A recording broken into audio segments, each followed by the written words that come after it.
Welcome back to my channel. কেমন আছেন বন্ধুরা? আশা করি অনেক বেশি ভালো আছেন।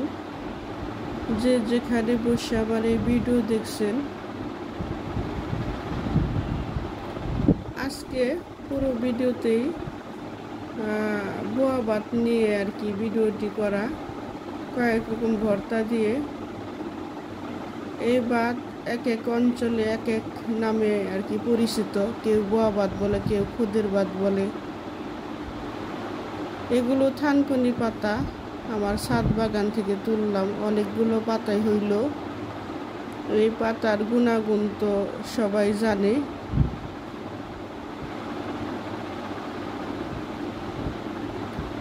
বোয়া ভাত খেতে পছন্দ করে না এমন কেউ নাই, তবে আমাদের ফ্যামিলিতে খুব বেশি পছন্দ করে। মাঝে মাঝে রান্না করা হয়।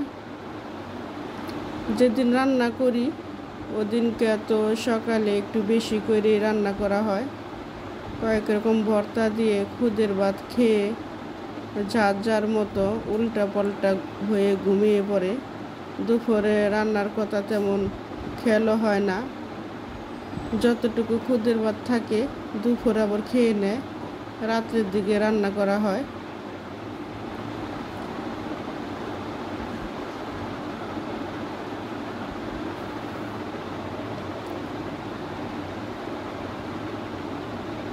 আমার ছোট মেয়ের জামাই আসবে, তাই পায়েস রান্না করেছি।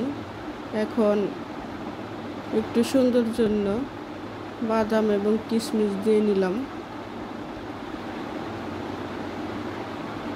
পায়েসটা খুবই মজা হয়েছিল।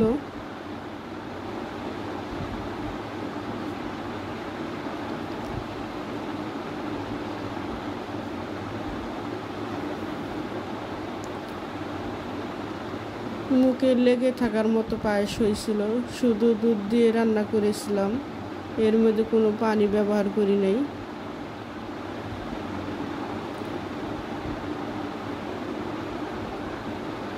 আমার ভিডিওটি যদি ভালো লাগে একটা লাইক অবশ্যই দিবেন, এবং যারা সাবস্ক্রাইব করেননি তারা সাবস্ক্রাইব করে নেবেন।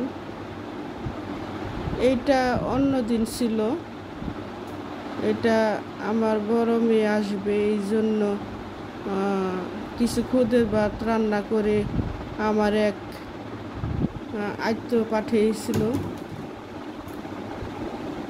আমার বড় মেয়ের জামাই আসছিল ওদিন।